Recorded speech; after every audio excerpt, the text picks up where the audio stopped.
Bonjour et bienvenue dans un tout nouvel épisode de Très Curieux, découvrez en plus. Savoir plus.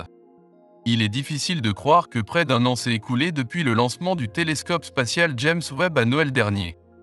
Et le cosmos sacré nous a-t-il montré l'univers sous un tout nouveau jour?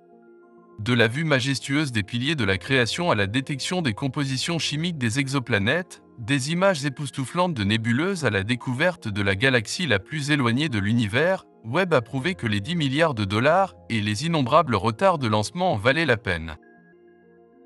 Et tandis qu'il découvre l'univers comme jamais auparavant, il a également pris de superbes images des corps célestes de notre système solaire. Jupiter, Neptune, Mars et maintenant, le seul endroit du système solaire après la Terre qui a des rivières, des océans et des nuages, la plus grande lune de Saturne, Titan. Mais avant d'aborder les dernières découvertes de Webb, nous devons revenir rapidement en 2014, lorsqu'une mystérieuse île magique est apparue sur la lune de Saturne. Lancé en 1977, le vaisseau spatial Cassini a survolé non seulement Saturne et son système complexe d'anneaux, mais aussi ses lunes avec des détails sans précédent. Cassini a survolé Titan, Encelade et plusieurs autres lunes glacées de la planète. Cependant, une de ces découvertes reste encore un mystère pour les scientifiques. En analysant les données reçues de Cassini, les astronomes ont découvert un objet géologique brillant et mystérieux, à Ligeia Mare, la deuxième plus grande mer de Titan, qui n'était pas présente dans les images prises avant l'observation de juillet 2013.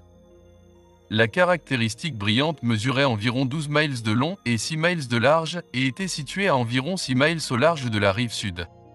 Il était présent sur une image prise le 10 juillet, mais il avait disparu dans un ensemble de données ultérieures pris le 26 juillet.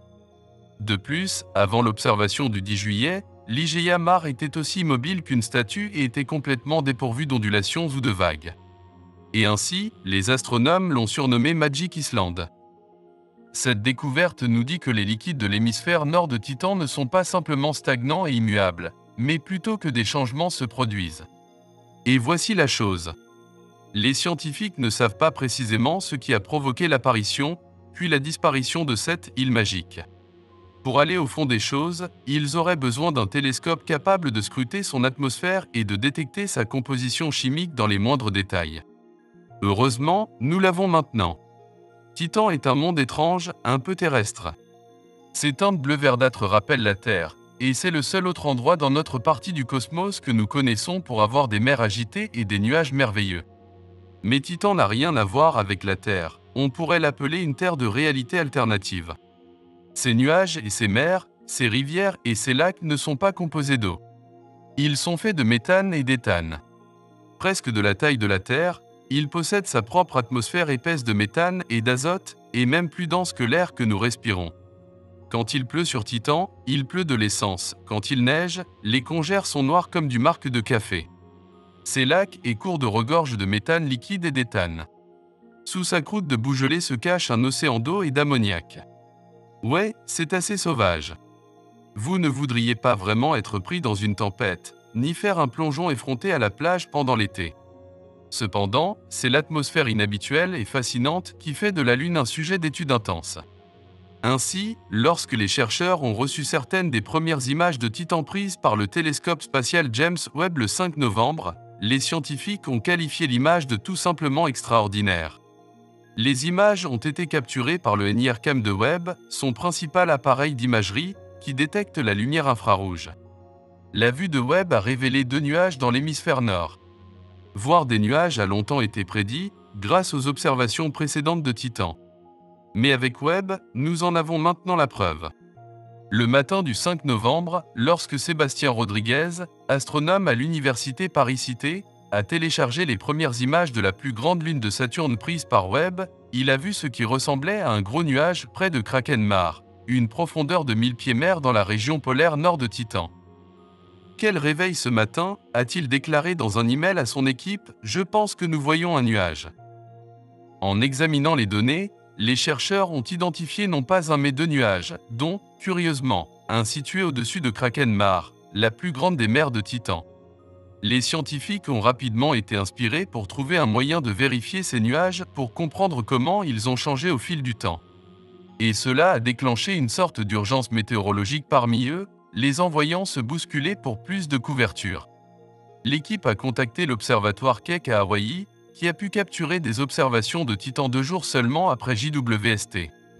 Nous craignons que les nuages disparaissent lorsque nous avons regardé Titan 2 jours plus tard avec Keck, a déclaré un astronome de l'Université de Californie à Berkeley, qui dirige les observations de Keck sur Titan, dans le communiqué.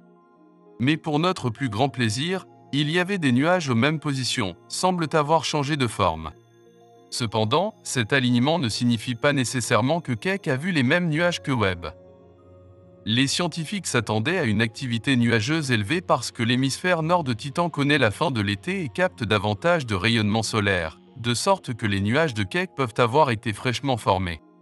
Et les scientifiques n'ont pas fini d'exploiter les observations.